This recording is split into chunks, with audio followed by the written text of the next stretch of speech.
Hello teachers, कैसी चल रही है आपकी पढ़ाई। हम लोग पिछले क्लास में जो चैप्टर देख चुके हैं, विकास का आयाम, विकास की अवधारणा और जो बाल विकास का अलग अलग स्टेज था, शैशव, बाल्यवा, तो उन सारे से हम लोग संबंधित प्रश्न को अभी करने वाले हैं। इम्पॉर्टेंट MCQ यानी कि वस्तुनिष्ठ प्रश्न। तो चलिए शुरू करते हैं। एक तरह से विकास की अवधारणा और उसका अधिगम से संबंध है। तो पहला प्रश्न हमारा क्या है, टोटल 35 प्रश्न रहेगा। उसमें पहला प्रश्न है, मानव विकास को क्षेत्रों में विभाजित किया जाता है। तो मानव विकास को कितने क्षेत्रों में विभाजित किया जाता है?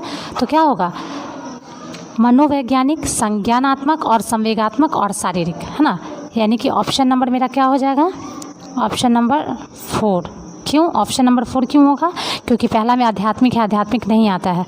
मनोवैज्ञानिक, संज्ञानात्मक और संवेगात्मक और शारीरिक, तो ऑप्शन नंबर 4, है ना, ऑप्शन नंबर 4। अब अगला क्वेश्चन नंबर 2 है, विकास शुरू होता है। विकास कहाँ से शुरू होता है? तो विकास शुरू होता है क्या, कब से शुरू होता है बताइए? बिल्कुल, प्रसव पूर्व अवस्था से, यानी माँ के गर्भ से ही। प्रसव पूर्व अवस्था से क्या शुरू होता है? विकास शुरू होता है। तो इसका आंसर हो जाएगा 2, है ना। क्वेश्चन नंबर 3 है हमारा, बच्चों के संज्ञानात्मक विकास। संज्ञानात्मक विकास का अर्थ होता है बुद्धि का विकास, है ना, कुछ सीखना। संज्ञानात्मक विकास को सबसे अच्छे तरीके से कहाँ परिभाषित किया जा सकता है? तो बच्चा का संज्ञानात्मक यानी बुद्धि में क्या वो कल्पना कर सकता है, क्या निर्णय लेता है ना, किस तरह से उसका स्मरण करने की शक्ति है, ये सब चीज़ों को वो देखता है। तो बच्चे का जो संज्ञानात्मक विकास है, संज्ञानात्मक विकास सबसे अच्छे कहाँ से होता है? विद्यालय में। कहाँ होता है? विद्यालय में। तो चलिए इसका आंसर क्या हो जाएगा? विद्यालय, है ना। और 2 का ऑप्शन आंसर क्या था? प्रसव पूर्व बाल्यावस्था और मानव विकास का स्टेज, मनोवैज्ञानिक, संज्ञानात्मक, संवेगात्मक और शारीरिक। क्वेश्चन नंबर 4 देखते हैं, बच्चों के उचित विकास को सुनिश्चित करने के लिए उसका स्वस्थ शारीरिक विकास एवं एक महत्वपूर्ण एवं पूर्ण आवश्यकता है। तो क्या? हाँ, सही है। बच्चे की उचित विकास को सुनिश्चित करने के लिए उसका स्वस्थ शारीरिक विकास एक महत्वपूर्ण एवं पूर्ण आवश्यकता है। सही है, क्योंकि शारीरिक विकास विकास के अन्य पक्षों के साथ अंतः संबंधित है ना।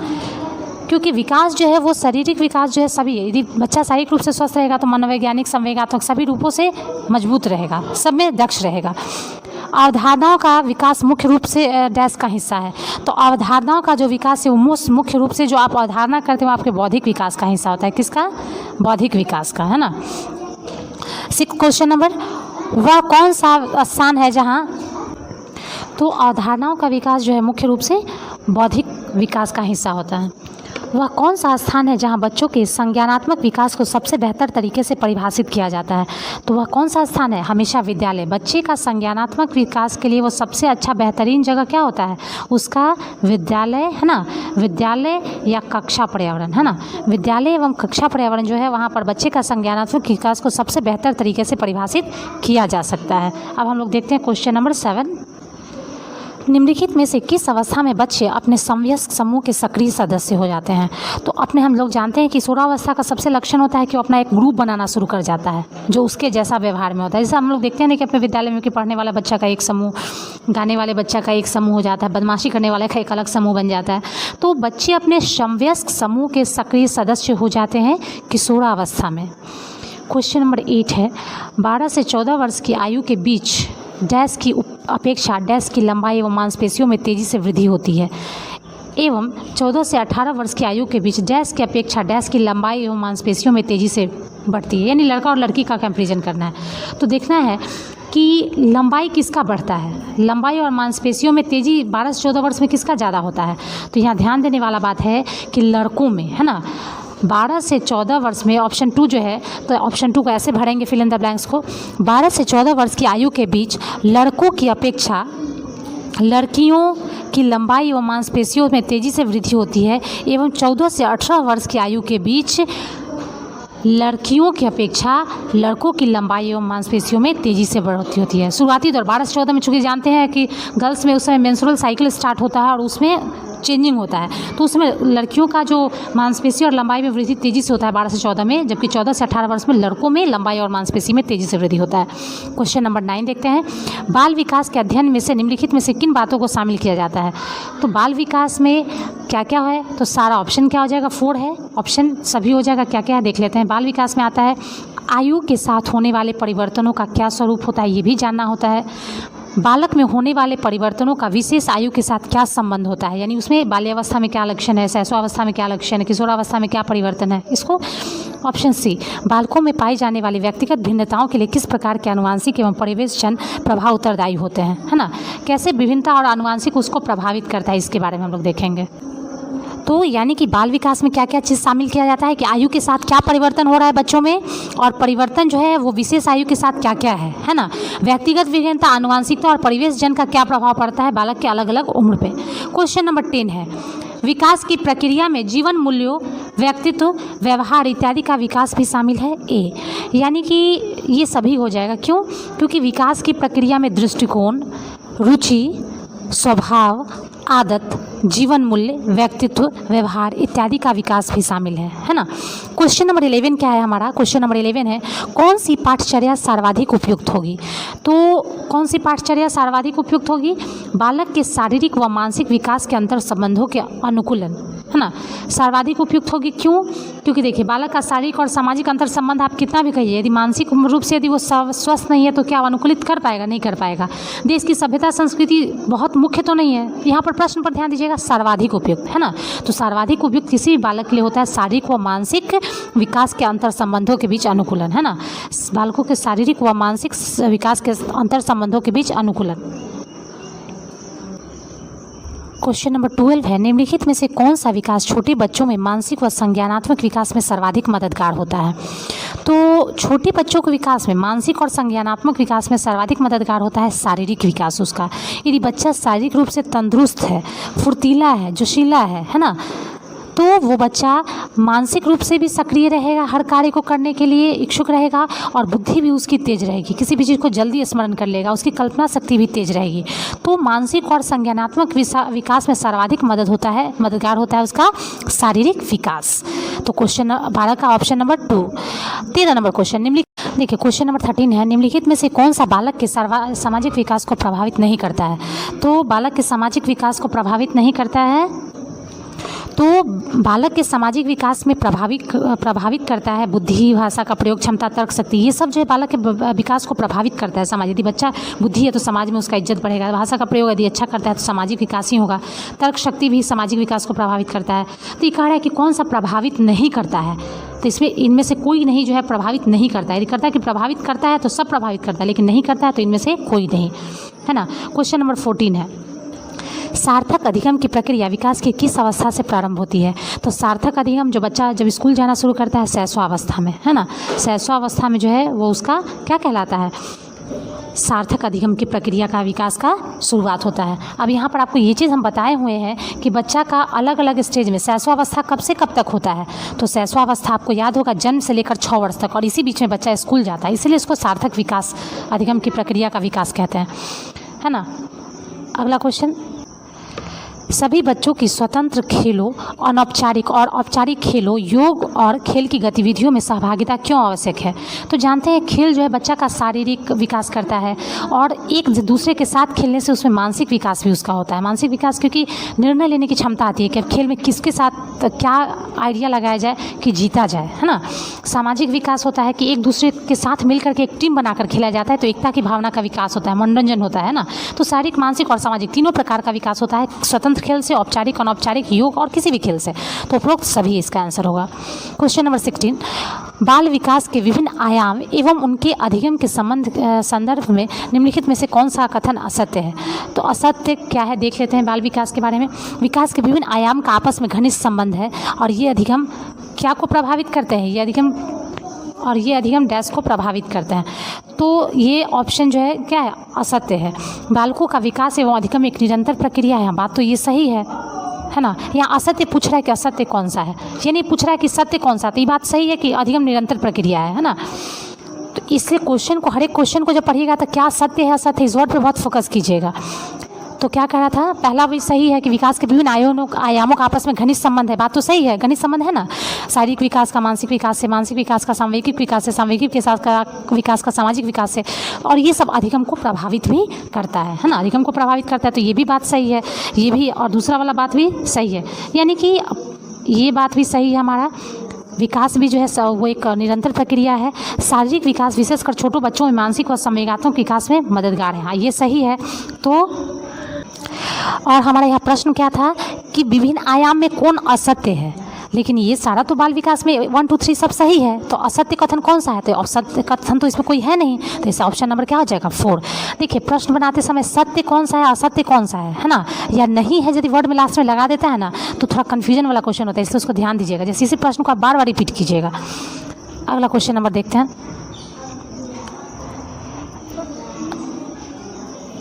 क्वेश्चन नंबर 17, आपकी कक्षा का एक छात्र राजू शारीरिक विकास की दृष्टि से काफ़ी पिछड़ा हुआ है और आपको विकास के निम्नलिखित में से किस आयाम में राजू के पिछड़ने की चिंता हो सकती है?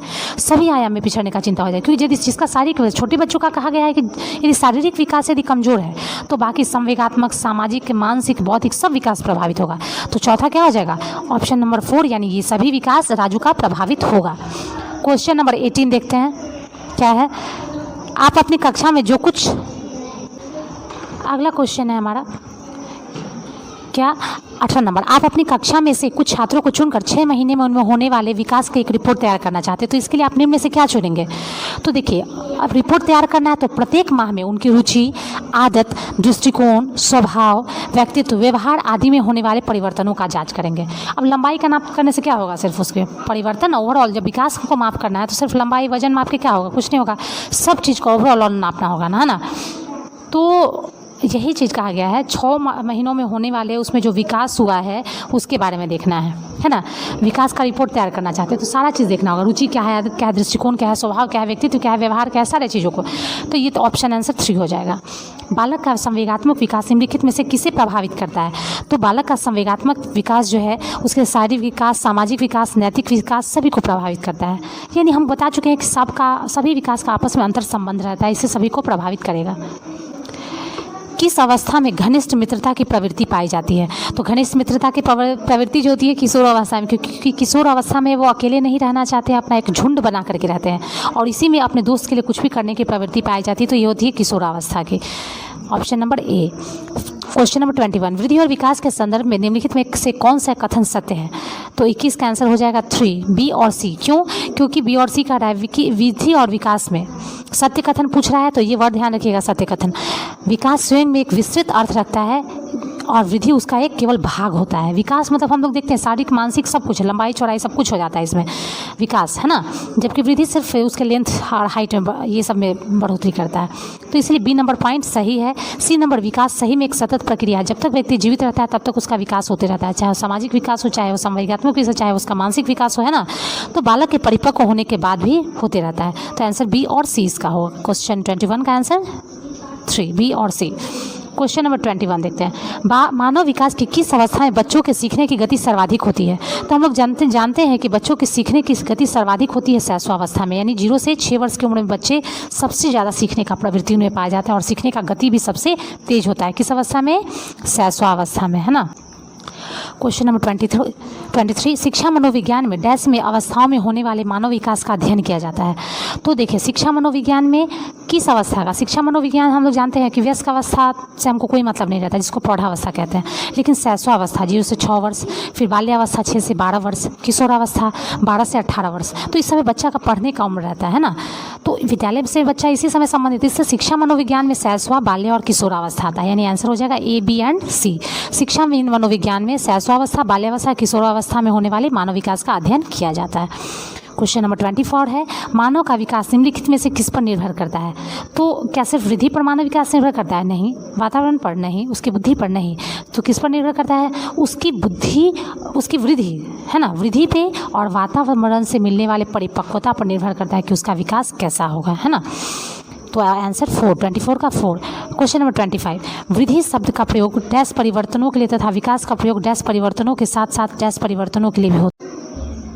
तो 25 नंबर क्वेश्चन है, वृद्धि शब्द का प्रयोग डैश परिवर्तनों के लिए, डैश परिवर्तन क्या होता है, परिमाणात्मक परिवर्तन, कितना परिणाम में, कितना मात्रा में परिवर्तन हुआ है वृद्धि में, परिवर्तनों के लिए तथा विकास का प्रयोग परिमाण भी होना चाहिए, परिवर्तनों के साथ साथ व्यवहारिक परिवर्तनों के लिए भी होता है, यानी कि वृद्धि से परिमाण में परिवर्तन देखता है, लेकिन विकास जो होता है वो परिमाण में भी देखता है और व्यवहार में ही परिवर्तन को देखता है। क्वेश्चन नंबर 26, प्राथमिक स्तर पर एक अच्छे शिक्षक में सबसे महत्वपूर्ण विशेषता क्या है, धैर्य और दृढ़ता। प्राथमिक स्तर पर एक अच्छे शिक्षक की सबसे महत्वपूर्ण विशेषता है उसमें धैर्य होना होता है और दृढ़ता, क्योंकि बच्चे बहुत शोर करते हैं, बच्चे बात मानने के लिए तैयार नहीं रहते, उन्हें पढ़ाई के लिए इंटरेस्ट जगाना पड़ता है और उनके लिए अलग अलग शिक्षण पद्धति, खेल शिक्षण पद्धति का प्रयोग करना पड़ता है, जिसके लिए टीचर को धैर्य और दृढ़ता होना बहुत जरूरी होता है। क्वेश्चन नंबर 27, सभी बच्चों का स्वस्थ शारीरिक विकास सभी प्रकार के विकास की पहली शर्त है, इसके लिए किन मूल आवश्यकताओं पर ध्यान देना आवश्यक है। तो सभी बच्चों का स्वस्थ शरीर जो है वो सही बात है, विकास का पहला शर्त है और उसका मूल आवश्यकता क्या है, अच्छा भोजन दीजिए यानी कि पौष्टिक आहार, शारीरिक व्यायाम एवं सामाजिक ज़रूरतें, मनोवैज्ञानिक सामाजिक ज़रूरतें जो है, यदि ये सारी चीज़ें हैं तो बच्चा सही ढंग से, मूल आवश्यकता यही है बच्चों का किस चीज़ के लिए, तो स्वस्थ शारीरिक विकास के लिए पौष्टिक आहार, शारीरिक विश्राम और मनोवैज्ञानिक सामाजिक जरूरतें। तो ये इसका आंसर हो जाएगा ABC, इसलिए ये सभी। Answer number 4। क्वेश्चन 28, किशोरों की सबसे नाजुक एवं संवेदनशील समस्या क्या होती है। तो सबसे किशोरों में, किशोर अवस्था यानी कि कब आप 12 से 18 वर्ष, उस समय उनका सबसे नाजुक और संवेदनशील समस्या होता है यौन संबंधी समस्या, क्योंकि ये विपरीत लिंगों के प्रति आकर्षित होते हैं। क्वेश्चन नंबर 29, मानव विकास की किस अवस्था के बाद व्यक्ति परिपक्व हो जाता है। आप आंसर देख रहे हैं, हम आंसर पहले ही टिक लगाए हुए हैं, जो सही है उसमें टिक लगा हुआ है। मानव विकास की किस अवस्था के बाद व्यक्ति परिपक्व हो जाता है। तो व्यक्ति जो है किशोरावस्था के बाद परिपक्व हो जाता है, वयस्क हो जाता है ना। तो यही प्रश्न है कि व्यक्ति परिपक्व कब होता है, तो किशोरावस्था के बाद परिपक्व हो जाता है। आंसर 429 का 4। जब किशोर 30 नंबर क्वेश्चन, जब किशोर में किसी वस्तु, समस्या, परिस्थिति के लिए निजी स्तर पर निर्णय लेने की क्षमता का विकास परिपक्व होने लगता है, तो इस विकास को क्या कहते हैं, संज्ञानात्मक विकास कहते हैं। क्यों? क्योंकि किसी भी वस्तु या समस्या, हमारा क्वेश्चन है कि जब किशोर में किसी वस्तु या समस्या या परिस्थिति के लिए निजी स्तर पर निर्णय लेने की क्षमता का विकास परिपक्व होने लगता है, तो उसका संज्ञानात्मक विकास होता है ना। अपनी समस्या को समाधान कर सकते हैं, वस्तु के लिए, किसी चीज़ के लिए वो निर्णय ले सकते हैं और अपनी परिस्थिति में क्या उनको करना है उस परिस्थिति में, इसका जब निर्णय लेने लगते हैं तो किशोरावस्था कहलाता है और इससे उनका संज्ञानात्मक विकास अच्छे से होता है ना। क्वेश्चन नंबर 31, शिक्षण की विभिन्न विधियों के प्रयोग के लिए कौन सी अवस्था सर्वाधिक उपयुक्त है। तो अलग अलग विधि आप एक्सपेरिमेंट कर सकते हैं और वो अवस्था होता है शैशव और किशोरावस्था के बीच का अवस्था, यानी कि बाल्यावस्था। बाल्यावस्था में आप शिक्षण का विभिन्न विधि का प्रयोग बच्चों के साथ सर्वाधिक, है ना, सर्वाधिक उपयुक्त होता है। विभिन्न विधि का प्रयोग के लिए सर्वाधिक उपयुक्त अवस्था बाल्यावस्था। क्वेश्चन नंबर 32, मैं कौन हूँ, मैं क्या हूँ, मैं भी कुछ हूँ आदि जैसी प्रबल भावनाएं बालक के विकास की किस अवस्था की सूचक होती है। तो इस अवस्था से हम लोग सभी गुजरे, इसलिए जान रहे किशोरावस्था। इस उम्र में लगता है कि मेरे पास ये है, मैं ये कर सकता हूँ, मेरे पास इतना कुछ है ना। तो ये सारी चीज़ें जो है जो किस अवस्था में आती है, किशोरावस्था में, जैसे प्रबल भावनाएं। क्वेश्चन नंबर 33, क्वेश्चन नंबर 33 है, विकास के विभिन्न आयामों के संदर्भ में निम्नलिखित में से कौन सा कथन असत्य है। तो यहाँ ध्यान दीजिएगा, फिर क्वेश्चन क्या कह रहा है, असत्य है। वर्ड बहुत मायने रखता है, असत्य। तो असत्य कौन सा है, मानसिक, भाषाई, संवेगात्मक, सामाजिक एवं चारित्रिक विकास विभिन्न आयु स्तरों में समान प्रकार से होता है। ये कौन सा बेवकूफ़ अफसाना बात है भाई। क्या कभी मानसिक विकास एक स्तर में हो सकता है। जो शैशवावस्था का जो बच्चा है, जो 2 महीना का बच्चा है, उसका विकास और एक जो 18 साल का बच्चा है उसका विकास समान होगा मानसिक। क्या उसमें भाषा का विकास 6 महीना के बच्चा में होता है? नहीं। सामाजिक विकास क्या उस 6 महीना के बच्चा में होता है? नहीं। 6 महीना और 18 साल के बच्चा में बिल्कुल डिफरेंस होता है और हर एक स्तर पे चारित्रिक, मानसिक, सामाजिक हर एक आयु पे अलग अलग होता है, समान नहीं होता है। इसीलिए आंसर 3 असत्य है। बाकी सब सही है। भाषा का विकास संज्ञानात्मक विकास ही है।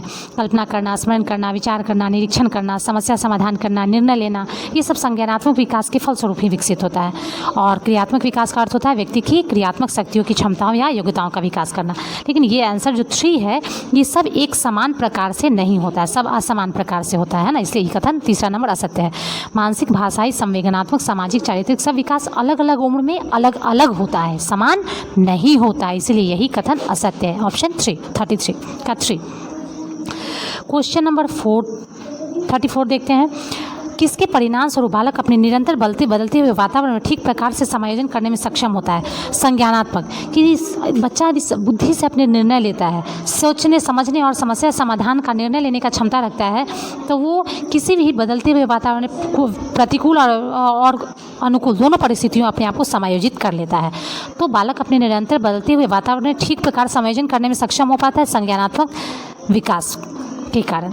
क्वेश्चन नंबर 35, निम्नलिखित में से कौन सा कथन सत्य है? तो सत्य है दृष्टिकोण, ऑप्शन 1, दृष्टिकोण, भावनाएं और आदर्श संज्ञानात्मक विकास के अभिन्न हिस्से हैं और भाषा विकास, मानसिक चित्रण, अवधारणा और तार्किकता से इनका गहरा संबंध होता है ना। किसका दृष्टिकोण आपका क्या है, भावना क्या है और आपका आदर्श क्या है, ये सब संज्ञानात्मक विकास का अभिन्न हिस्सा है। और भाषा विकास, मानसिक चित्रण, अवधारणा में ये सब का गहरा संबंध होता है। आपका जो आदर्श रहेगा वही आपका मानसिक चित्रण को प्रदर्शित करेगा और भाषा विकास भी आपके दृष्टिकोण और आदर्श के भावना के अनुसार ही होगा। तो ये क्वेश्चन हम लोग अभी तक 35 क्वेश्चन हम लोग देख लिए। और अभी वस्तुनिष्ठ ऑप्शन था, ये आपका मुख्य एक तरह से कह सकते हैं कि जो हम विकास का आयाम पढ़ाए हुए थे उससे संबंधित है, अधिगम से संबंधित है, वृद्धि और विकास में अंतर से संबंधित है, विकास की अवधारणा से संबंधित प्रश्न था। और जो बाल विकास का अलग अलग अवस्था, शैशव, बाल्य और किशोरावस्था, वो सारा एग्जाम में क्वेश्चन पूछा हुआ मोस्ट इंपॉर्टेंट क्वेश्चन का कलेक्शन था। तो इसको आप बार बार जरूर रिवाइज कीजिएगा, जो कि आपको प्रधान शिक्षक के लिए भी कारगर रहेगा। बहुत सारे प्रश्न से ज़्यादा जरूरी होता है मोस्ट इंपॉर्टेंट क्वेश्चन, जो कि उस चीज़ को पढ़ लेते हैं और उसमें बाकी अदर क्वेश्चन भी आपको अपने आप को समेटे रहता है। तो चलिए देखते हैं, अगली क्लास में हम लोग मिलेंगे। और वीडियो यदि आपको पसंद आ रहा है तो ज़रूर सब्सक्राइब कर दीजिएगा। मेरे लिए यही प्रोत्साहन राशि होता है कि हाँ, ये प्रोत्साहन मिल रहा है कि आप सब्सक्राइब कर रहे हैं, मेरे वीडियो को लाइक कर रहे हैं। Thank you.